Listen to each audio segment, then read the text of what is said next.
మనం చనిపోయిన తర్వాత ఎక్కడికి వెళ్ళాలి అనే గ్రహింపు మానవులంగా ఉన్న మనమందరికీ కూడా ఒక గ్రహింపు రావాలి. మనం చనిపోయిన తర్వాత ఇదిగో పరలోక రాజ్యం అనే మోక్షం ఒకటి ఉంది, అలాగనే నరకము అనేది కూడా ఒకటి ఉంది. మనం నరకానికి వెళ్ళాలి అని అంటే యేసు గురించి తెలుసుకోవాల్సిన అవసరం లేదు. నరకానికి వెళ్ళాలి అని అంటే యేసు ప్రభు గురించి పట్టించుకోవాల్సిన పని లేదు. నరకానికి వెళ్ళాలి అని అంటే మందిరానికి, చర్చికి వెళ్ళాల్సిన పని కూడా లేదు. మనము ఎట్టయినా బతకొచ్చు, సంతోషంగా ఎలాగంటే అలాగా విచ్చలవిడిగా జీవించవచ్చు.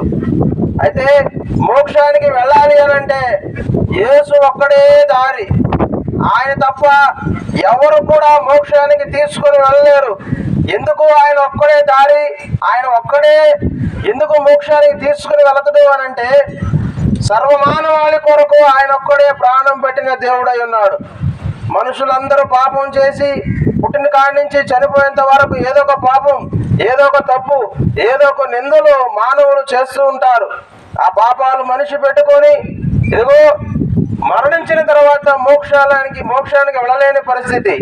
ఆయన్ని గ్రహించిన దేవుడు, ఆయనే సృష్టికర్త అయిన దేవుడు, ఆయనే మానవుడిగా ఈ భూమి మీదకి దిగివచ్చి మానవులందరి కొరకు ఆయన ఆఖరి రక్తపు పొట్టు వరకు కార్చి మరణించిన దేవుడై ఉన్నాడు.